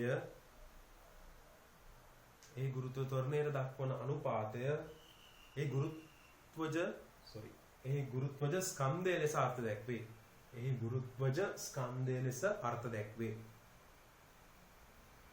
කියලා සටහනක් දාගන්න පුළුවන්. හරිද? ඊට පස්සේ මේ සටහනෙන් පස්සේ පහලින් තියාගන්න පරීක්ෂණාත්මකව අවසානයේදී ඕනෑම ස්කන්ධ පද්ධතියක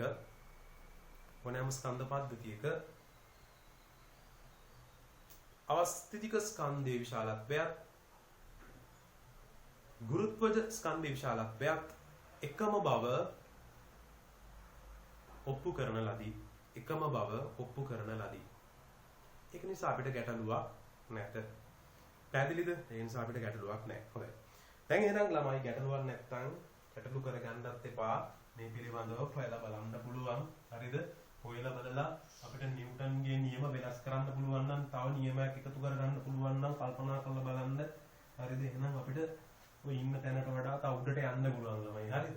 නිව්ටන්ගේ නියම තුන අපිට පුළුවන් ද නියම 6ක් කරන්න. එහෙම පුළුවන් නම් කල්පනා කරලා බලන්න ළමයි. හරිද? කිසි ගැටලුවක් නැහැ. අවස්ථාව තියෙනවා භෞතික විද්‍යාව හැමෝටම විවෘතයි. වයසක් නැහැ, වයස ભેදයක් නැහැ. ඕනම කෙනෙකුට තව දේවල් හොයලා අලුත් දේවල් ඉදිරිපත් කරන්න පුළුවන් ළමයි. හරිද?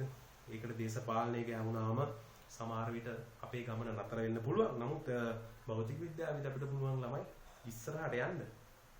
අවස්ථාව තියෙනවා. හරිද? හොඳයි. කාරණාව ඔහොම තියෙද්දි ඔහොම කියද්දි නිකන් මට මතක් වෙනවා මේ නිකොලෝ ටෙස්ලා කියන විද්‍යාඥයා ගැන මතක් වෙනවා. හරිද? ඒතර නිකොලෝ ටෙස්ලා ගැන විද්‍යාඥයා ගැන මතක් වෙද්දි ඉතින් දක්ෂ විද්‍යාඥයෙක් ලෝකේ බිහි වෙච්ච දක්ෂ විද්‍යාඥයා කියලා අපි පැහැදිලි කරනවා සමහර ලාවට. නමුත් ඔහු සොයාගත්තු ගොඩක් දේවල් ඉදිරියට ආවේ නැහැ. ඔහු සොයාගත්තු ගොඩක් සොයාගැනීම් ඒ දේවල් සමහර දේවල් සභාධර්මයට ගැලපෙන්නේ නැති නිසා ඔහු විසින්ම විනාශ කරනවා කියලා මම අහලා තියෙනවා. ඉතින් ඒ වගේම තමයි ඔහුට ඉදිරියට එන්න දුන්නෙත් නැහැ. ඉතින් ඒ වගේ කාරණා තියෙනවා ළමයි. හරිද? ඒ වගේ කාරණාවක් තියෙන. ඒ නිසා ඕනට වඩා හොයාගන්න යන්න එපා.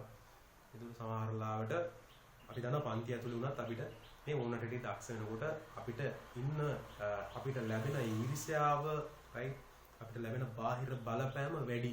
ඒතර බාහිර බලපෑම වැඩි වෙනකොට මතක තියාගන්න නිව්ටන්ගේ දෙවෙනි නියමය එහෙම නෙමෙයි නිව්ටන්ගේ පළවෙනි නියමය එයාව අනුගමනය කරා. බාහිරින් බලපෑම වැඩි වෙනකොට අභ්‍යන්තරින් බලපෑම ටික වැඩි කරගන්න. හරිද? අධ්‍යාත්මය වැඩි කරගන්න. හොඳයි. කාරණාව ඔතන තියෙනකොට මම යනවා ඉස්සරහට වැදගත්ම කතන්දරේ. මේ ඔක්කොම ඉගෙන ගත්තට පස්සේ අපි එනවා මෙන්න මේ කියන තැනකට තමයි. අපි ඉගෙන ගන්නවා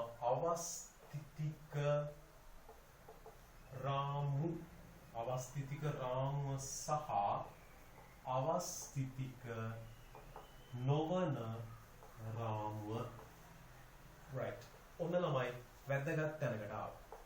අපේ පාඩමේ අපි වැදගත් තැනකට ආවා. අවස්ථිතික රාමුව සහ අවස්ථිතික නොවන රාමුව කියපු ගමන්ම අපේ ඔළුවට යන්න ඕනි පළවෙනි කාරණාව තමයි අවස්ථිතික රාමුව කියන්නේ මොකක්ද? අවස්ථිතික කියපු ගමන්ම ඔළුවට යන විද්‍යාඥයා නිව්ටන් විද්‍යාඥයානේ. ඒ කියන්නේ නිව්ටන් විද්‍යාඥයාට එකඟ රාමුව තමයි අවස්ථිතික රාමුව කියලා කියන්නේ. නිව්ටන් විද්‍යාඥයාට එකඟ වෙනවා කියලා කියන්නේ නිව්ටන් නියම වලට එකඟ වෙනවා. එහෙනම් නිව්ටන් නියම යොදන්න පුළුවන්. නිව්ටන් නියම වළංගු වෙන රාමුවක් අපි අවස්ථිතික රාමුවක් විදියට හඳුන්වනවා. පැහැදිලිද? එතකොට මේ ලෝකයේ ඕනෑම තරම් රාමු තියෙන්න පුළුවන් ළමයි. ඕන තරම් රාමු. අපි ඒවට කියනවා සමුද්දේශ රාමු කියලා. ඕනෑම තරම් සමුද්දේශ රාමු තියෙන්න පුළුවන්. මේ සමුද්දේශ රාමුව අවස්ථිතික රාමුවක් වීම, අවස්ථිතික රාමුවක් නොවීම කියන කාරණාව මත නිව්ටන්ගේ නියම වළංගු වීම නොවීම සිදු වෙනවා. පැහැදිලිද? එතකොට ළමයි විශ්වය තුල පවතින අවස්ථිතික රාමු කියලා කියන්නේ මොන රාමුද? දැන් මම මේ ඉන්න රාමුව ගත්තොත් නම් මම ඉන්නේ කාමරයක් තුල. හරිද? මේ කාමරයක් තුල ගත්තොත් මම කියන මේ කාමරය මට පේනවා ළමයි චලනය වෙන්නේ නැහැ. ත්වරණය වෙන්නේ නැහැ. හරිද? ත්වරණය වෙන්නේ නැහැ කියන්නේ දැන් අපි උදාහරණයකට හොඳම උදාහරණයක් ගන්න බලමු අපි බස් එකක්. right? මේක ගොඩාක් වෙලාවට ගොඩාක් උගන්වන ගුරුවරු ගන්න උදාහරණයක් ළමයි හරිද මේ බස් එකක් ගන්නකොට ළමයි මේ බස් එකේ අපි ඉන්නකො දැන් අපි ඉඳගෙන යනවා වෙන්න පුළුවන් හිටගෙන යනවා වෙන්න පුළුවන් මොන හරි කමන්නේ අපිට හොඳම දේ තමයි හිටගෙන යන්නේ මේක පැහැදිලි කරන්න පුළුවන් හොඳම කාරණාව තමයි හිටගෙන යන්නේ දැන් මේ බස් එකේ යනකොට ළමයි මේ බස් එක හිතන්න නිශ්චලව තියනවායි කියලා නිශ්චලව තියෙන මම මෙහෙම ඉන්නවා මාව වැටෙන්නෙත් නැහැ මුකුත් වෙන්නේ කිසිම කරදරයක් නැහැ මට ඉන්න පුළුවන් බස් එක නිශ්චලව තියෙනවා පැහැදිලිද දැන් බස් එක නිශ්චලව තියෙනකොට මට පයින් පාරක් ගහනවා කවුරු හරි ඒතර පයින් පාරක් ගහුවම මා විසිකලා යනවන්නම ඒතර මට දෙනවා බලයක් F කියලා මට තියෙනවා ස්කන්ධයක් M කියලා මම තොරණ වෙනවා A කියලා කිසිම බය නැතුව ළමයි කිසිම කරදරයක් නැතුව ඔයගලන්ට මෙතන F = M දාලා මගේ තොරණය හොයාගන්න පුළුවන් හරිද ස්කන්ධය දන්නවනම් යොදපු බලය දන්නවනම් හරිද මට තොරණය හොයාගන්න පුළුවන් කිසිම කරදරයක් නැතුව F = M දාන්න පුළුවන් එතකොට පද්ධතිය නිශ්චලයි නම් පද්ධතිය චලනය වුණේ නැහැ ඒ කියන්නේ බස් එක නිශ්චලව තියෙනවා ඔය වැඩේම මෙතනදිත් බලංගු වෙනවා ළමයි බස් එක ඒකාකාර වේගෙන් යනවා බස් එක ඒකාකාර වේගෙන් යනවා කියන එකේ තේරුම ළමයි නිව්ටන්ගේ පළවෙනි නියමය බලන්න බාහිර අසමතුලිත බලයක් ක්‍රියාත්මක වෙනකොට වස්තු පද්ධතිය ක්‍රියාත්මක නොවේ නම් හරිද බාහිර අසමතුලිත බලයක් ක්‍රියාත්මක නොවේ නම් නිව්ටන් කියනවා නිශ්චලතාවයෙන් හෝ ඒකාකාර ප්‍රවේගයෙන් චලිත වෙමින් පවතින කියලා. කියන්නේ මේ බස් එකේ ඒකාකාර වේගෙන් යනකොට ළමයි මෙයා මත මේ පද්ධතිය මත සංප්‍රයුක්ත බල පද්ධතියේ සංප්‍රයුක්ත බල ශුන්‍ය වෙනවා. පද්ධතියේ සංප්‍රයුක්ත බලය ශුන්‍ය වෙනවා. සිග්මා F බිඳුව වෙනවා. පැහැදිලිද? සංප්‍රයුක්ත බල පද්ධතියේ සංප්‍රයුක්ත බල ශුන්‍ය වෙනකොට ළමයි එතකොටත් කිසි කරදරයක් නැතුව නිව්ටන් නියම යොදන්න පුළුවන්. එතකොට මෙයා ඒකාකාර වේගයෙන් තමයි චලිත වෙන්නේ. හරිද? මෙයා ඒකාකාර වේගයෙන් චලිත වෙනවා. එතකොට ඔන්න මට පයින් පාරක් කවුරු හරි ගහනවා. එතකොට මට ලැබෙන තොරණය F = ma දාලා හොයන්න පුළුවන්. හරිද? F = ma බලංගු වෙනවා.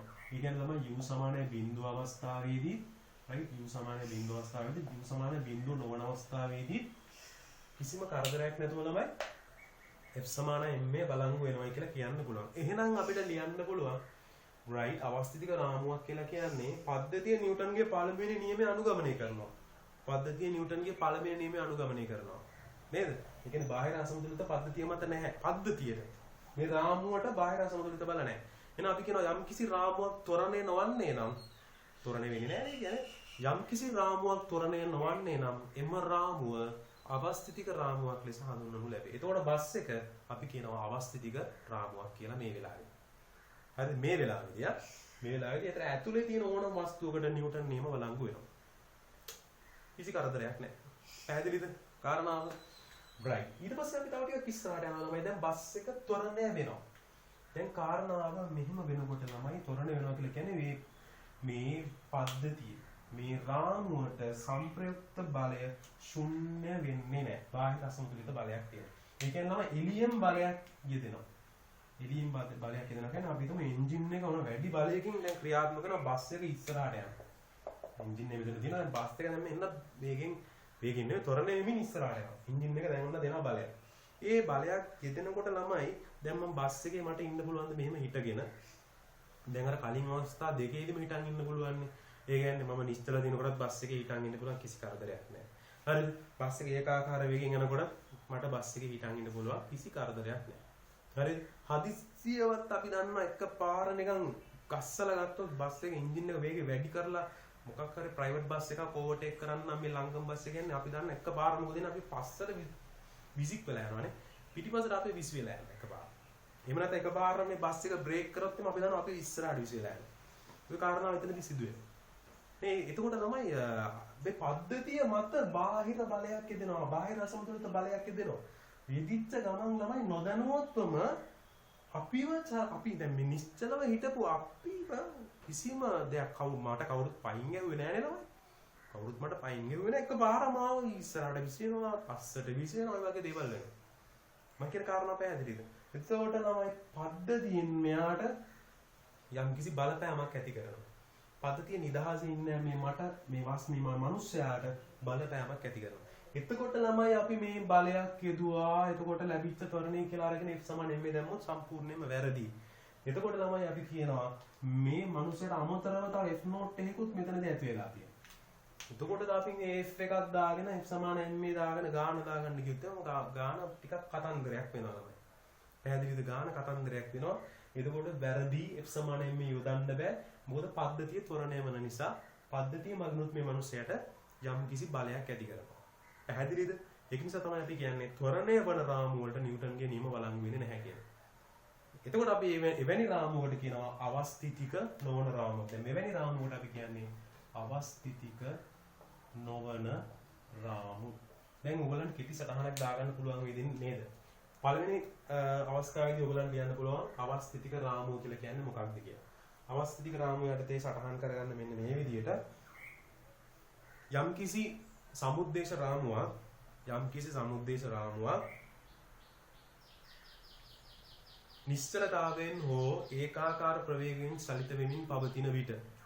නිශ්චලතාවයෙන් හෝ ඒකාකාර ප්‍රවේගයෙන් චලිත වෙමින් පවතින විට නැතහොත් ත්වරණය ශුන්‍ය වන විට එම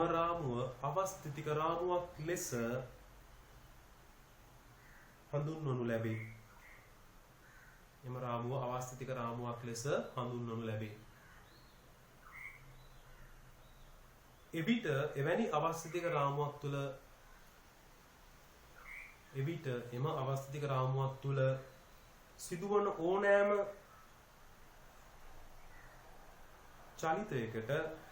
සිදුවන ඕනෑම චලිතයකට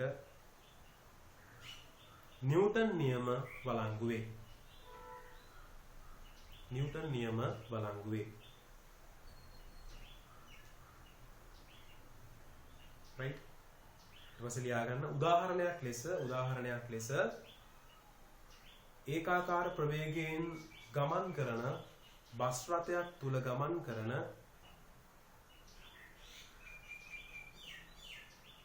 මගියෙකු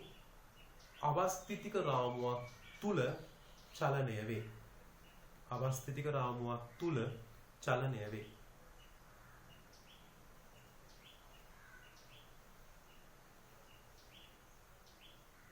right? හොඳයි.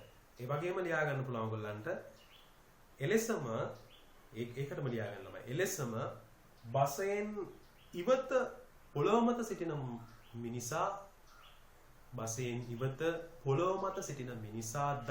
දකිනුයේද අවස්ථිතික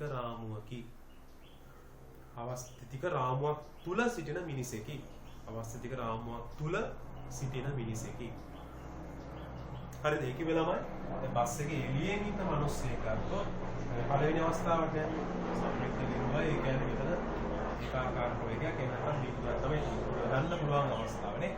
එතනමයි එළියේ ඉඳලා බැලුවොත් දැන් මේ මිනිස්සයා ඉන්නේ අවස්ථිතික රාමුවක් ඇතුලේ. හරිද? එළියේ ඉන්න මිනිස්සයා ගත්තොත් මේ මිනිස්සයා A මේ මිනිස්සයා B කියලා ගත්තොත් එළියේ ඉන්න මිනිස්සයා දකින්නේ මේ මිනිස්සයා ඉන්නේ අවස්ථිතික රාමුවක් ඇතුලේ කියලා. ඇතුලේ ඉන්න මිනිස්සයාට දැනෙන්නේ එයා ඉන්නේ අවස්ථිතික රාමුවක් ඇතුලේ කියලා. පැහැදිලි? කිසි කතන්දරයක් නැහැ. එතකොට ඔයගොල්ලන්ට පුළුවන් ඒකට අදාළව මේ රූප සටහන ඇඳ ගන්න. හරිද? මේ රූප සටහන ඇඳ ගන්න. එතකොට බිඳුව වෙන අවස්ථාවේදී බස් එක නිශ්චල තියෙනකොට බස් එකේ නිශ්චලතාවය නැතුව ඒකාකාර ප්‍රවේගයෙන් යනකොටත් අපිට නිව්ටන් නියම වළංගු වෙනවයි කියලා ගන්න පුළුවන්. එතකොට බස් එකේ සම්ප්‍රේක්ෂය බිඳුවක් වෙනවා. රූප සටහන ඇඳ ගන්න පුළුවන්. හරිද? හොඳයි. ඊට පස්සේ ලියා ගන්න අවස්ථිතික නොවන රාමුව. එයත් සටහන් කරගමු මෙන්න මේ විදිහට. යම්කිසි සමුද්දේශ රාමුවක් ත්වරණය වෙමින් පවතී නම් එවැනි රාමුවක් අවස්ථිතික රාමුවක් ලෙස හඳුන්වනු ලබන අතර එම රාමුව තුල පවතින වස්තුන් සඳහා නිව්ටන්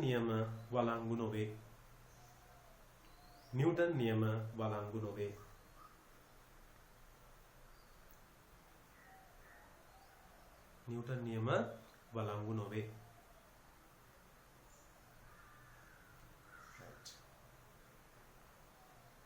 ඊට පස්සේ ලියන්න පුළුවන් මෙන්න මේ විදිහට. ඒකටම පල්ලෙන් ලියා ගන්න.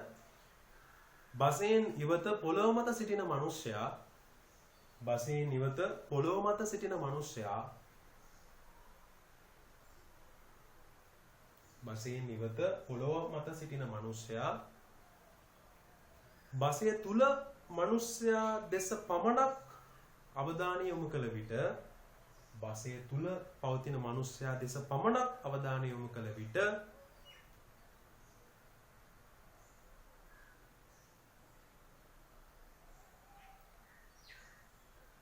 එවිට නිව්ටන් නියම යෙදීම සඳහා වළංගු වීමට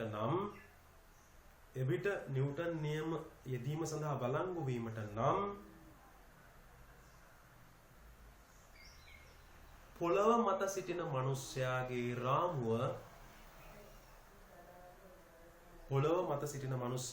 රාමුව අවස්ථිතික රාමුවක්සේ සලකා නිව්ටන් නියම යෙදිය හැකි වේ. පොළව මත සිටින රාමුව අවස්ථිතික රාමුවක්සේ සලකා නිව්ටන් නියම යෙදිය හැකි වේ. ළමයි බරපතල කතාවක් කිව්වේ එතන. හරිද? බරපතල කතාවක් කිව්වේ දැන් මෙයා ත්වරණය වෙනවා. හරිද? හොඳට තේරුම් ගන්න ළමයි මේක අවුල් කරගත්තොත් වැඩේ අවුල්. හරිද? එතකොට බස් එකට මෙහෙම අතිරේක බලයක් තියෙනවා. සම්ප්‍රයුක්ත බලය ශුන්‍ය වෙන්නේ නැහැ. එතකොට නිව්ටන් නියම වළංගු වෙන්නේ නැහැ. දාන්න බෑ කිසිම කතාවක් නැහැ ළමයි. ත්වරණයක් තියෙනවා. ඒකින්ද නිව්ටන් නියම දාන්න බෑ. මම කලිනුත් කිව්වා. දැන් මේක අවස්ථිතික නොවන රාමුවක්. එතකොට බස් එක ඇතුලේ ඉඳන් මේ මිනිස්සයා පැහැදිලි ලෙසම අවස්ථිතික නොවන රාමුවක ඉන්නේ, ත්වරණය වන රාමුවක ඉන්නේ. නිව්ටන් නියම වළංගු වෙන්නේ නැහැ. හැබැයි මම බස් එකකින් එළියට යනවා. එළියට ගිහිල්ලා දැන් මේ පොළව. දැන් පොළව ළමයි ත්වරණය වෙන්නේ නැහනේ. පොළව නිශ්චලයි. හරිද?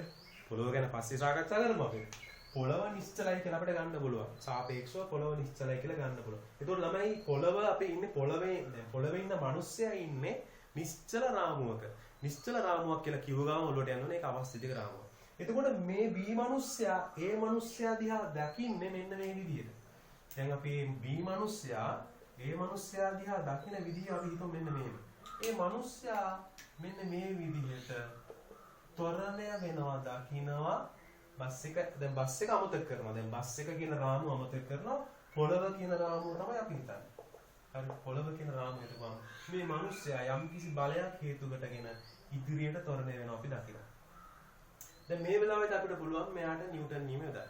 එතකොට ළමයි බස් එකේ ත්වරණයයි හරිද? බස් එකේ ත්වරණය අපි ගමු බස් එකේ ත්වරණය A නෝට් කියලා. බස් එකේ ත්වරණයයි මේ මිනිස්සයාට බස් එක ඇතුලේ දුන්න F බලයක් ඒක නිසා ලැබෙන ත්වරණයයි මේ දෙකම එකතු වෙනවා. A නෝට් සහ A කියන දෙකම එකතු වෙනවා. මේ පොළවෙන් නම් බලන මිනිස්සයාට මේ ත්වරණ දෙකම පේනවා. පැහැදිලිද? මේ ත්වරණ දෙකම පේනවා. එහෙනම් මේ මිනිස්සයාගේ ස්කන්ධ M කියලා හොයාගත්තොත් යෙදිච්ච මුළු සම්ප්‍රයුක්ත බලය හොයන්න පුළුවන්. ඒ කියන්නේ බස් එකෙන් හම්බෙච්ච බලයයි ඒ මිනිස්සයාට දුන්න මිනිස්සයාට කවුරුක බස් එකේ ඉඳලා පයින් පාරක් ගහුවා නම් ඒ බලය ඔක්කොම එකට එකතු වෙලා සම්ප්‍රයුක්තය තමයි මෙතන තියෙන්නේ. එතකොට අපිට ලැබෙන්නේ මේ මිනිස්සයාම කෙලිච්ච සම්ප්‍රයුක්ත බලය. කතන්දරේ තේරෙනවද මම මේ කියන එක? උදාහරණයක් විදිහට මම මෙන්න මෙහෙම කියන්නම්. සරල උදාහරණයක්. හරිද? සරල උදාහරණයක් මෙන්න මෙහෙම කියන්නම් ළමයි. මේක ඒක නිසා මේක මකන්න. දැන් ඔන්න අවස්ථිතික සහ අවස්ථිතික නොවන රාමු කියන එක පැහැදිලි කරන්න යන්න.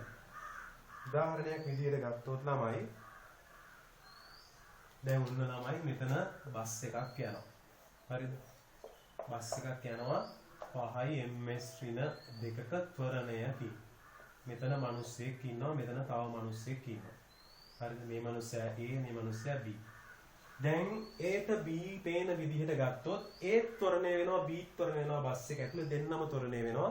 එතකොට Aට සාපේක්ෂව B අපි දන්නවා. හරිද? Aට සාපේක්ෂව අපි දන්නවා B නිශ්චල වෙයි. එහෙම නේද? ඇත්තම කතාව ගත්තොත් ළමයි B ත්වරණය වෙනවනේ.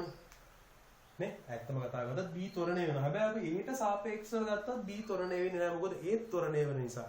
Aත් ඉන්නේ මේ රාමුව ඇතුලේ. එතකොට ළමයි පැහැදිලි ලෙසම ගත්තොත් අපිට නිව්ටන් නියම බලංගු වෙන්නේ නැහැ ළමයි ඇතුලේදී අපි කියන්නේ නිශ්චල වෙනවායි කියන්නේ. ඒ කියන්නේ මේ රාමුව ත්වරණය වෙන නිසා ඒ ත්වරණේ මිනිස්සු දෙන්නාටම දැනෙන්නේ නැහැ. හරිද? ඒ නිසා අපි මේ කියනවා මේ මෙයා ඉන්නේ අවස්ථිතික නොවන රාමුවක් ඇතුලේ කියලා. තව මිනිස්සෙක් ඉන්නවා පොළවේ. හරිද? පොළවේ ඉන්නවා. පොළවේ ඉන්නකොට ළමයි මේ පොළවේ ඉන්නකොට මේ මිනිස්සයා දකිනවා බස් එක 5යි ms ඍණ 2කින් ත්වරණය වෙනකොට මේ දෙදෙනාම ත්වරණය වෙනවා 5යි ms ඍණ 2කින්. එතකොට මේ පොළවේ ඉන්න මිනිස්සයා දකිනවා මේ මිනිස්සයා 5යි ms ඍණ 2ක ත්වරණයකින් ත්වරණය වෙනවා. නිශ්චල නැහැ කියලා තේරෙනවා. එතකොට එයා දකින්නේ v ගේ ත්වරණය එයා දකින්නේ 5යි ms ඍණ 2යි කියලා. පැහැදිලිද? ත්‍රයට සාපේක්ෂව b අපි දකින්නේ නිශ්චලයි. ඒ කියන්නේ ත්වරණය බිඳුවයි කියලා. A දකින්නේ b ගේ ත්වරණය බිඳුවයි කියලා. C දකින්නේ b ගේ ත්වරණය 5යි ms ඍණ 2 කියලා. හරිද? ඒ වගේම අපි හිතුවොත් දැන් b ඔය ගමම්ම 2යි ms ඍණ 2කින් ඉදිරියට ත්වරණය වෙනකොට A දකින්නේ b 2යි ms ඍණ 2ක ත්වරණයකින් ඉදිරියට ගමන් කරනවා කියලා. හරිද? එතකොට ඊට සාපේක්ෂව b දකින්නේ 2යි ms ඍණ 2 ත්වරණයකින් ඉදිරියට ගමන් කරනවා කියලා. එතකොට ළමයි පොළවේ ඉන්න අවස්ථිතික රාමුවක ඉන්න නිශ්චල රාමුවක ඉන්න c මිනිස්සයා දකින්නේ b ගමන් කරන්නේ 2යි ms ඍණ 2 ත්වරණයකින් නෙමෙයි a ත්වරණයයි මේ ත්වරණයයි දෙකම එකතු වෙලා 7යි ms ඍණ 2ක ත්වරණයකින් ගමන් කරන විදිහ තමයි දකින්නේ. එතකොට ළමයි තේරෙනවද මේ රාමුව වෙනස් වීම මත b ගේ ත්වරණය වෙනස් වෙලා තියෙනවා. a බැලුවොත් a ඉන්නේ අවස්ථිතික නොවන රාමුවක. එයා දකින්නේ 2යි ms ඍණ 2 ත්වරණයක්. හරිද? පැහැදිලි නේද? එතකොට b දකින්නේ අවස්ථිතික රාමුවක ඉඳලා නිශ්චල රාමුවක ඉඳලා. එතකොට අපි යා නිවැරදි ත්වරණය දකිනවා b මිනිස්සයාගේ. නිවැරදි ත්වරණය 7යි ms ඍණ 2ක ත්වරණයක් දකිනවා. එතකොට මතක තියාගන්න එන අපි නිව්ටන් නියම යොදන්න ඕන නම් මේ a ගේ රාමුවේ ඉඳගෙන කවදාකවත් නිව්ටන් නියම යොදන්න යන්නේ නැහැ. අපි c ගේ රාමුවට ඇවිල්ලා. එහෙම නැත්නම් නිශ්චල රාමුවකට එහෙම නැත්නම් ඒකාකාර ප්‍රවේගයෙන් චලනය වන රාමුවක් දිහා බලලා තමයි මේ රාමුවක ඉඳගෙන තමයි අපි නිව්ටන් නියම කියදීම සිදු කරන්නට ඕනේ. කාරණා පැහැදිලිද තමයි? ඒතර මේ බරපතල කාරණාවක් අපි මෙතනදී පැහැදිලි කරේ.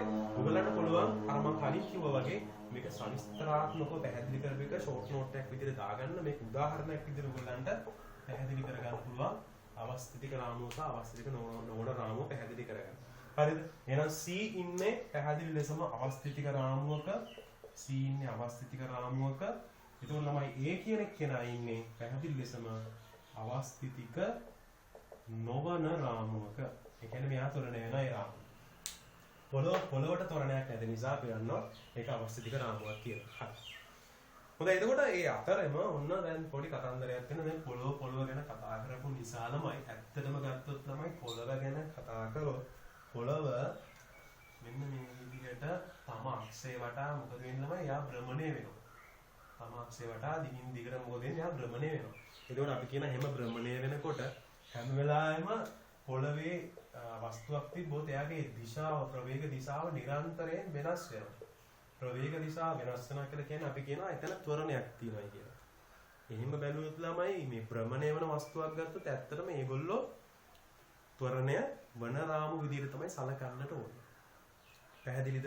ත්වරණය වන රාමු කියන්නේ සෑම තත්පර දශම ගාණක් පාසාම දිශාව මොකද වෙන්නේ? වෙනස් වෙනවා කියලා තමයි ගන්න පුළුවන්.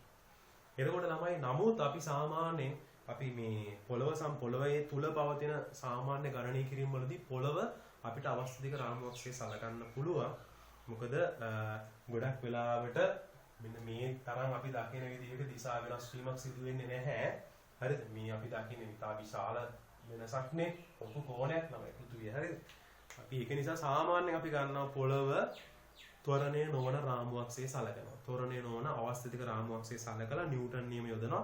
ඒක කිසි වරදක් නැහැ. ඒකට ලොකු බලපෑමක් සිදු වෙන්නේ නැහැ ළමයි. හරිද?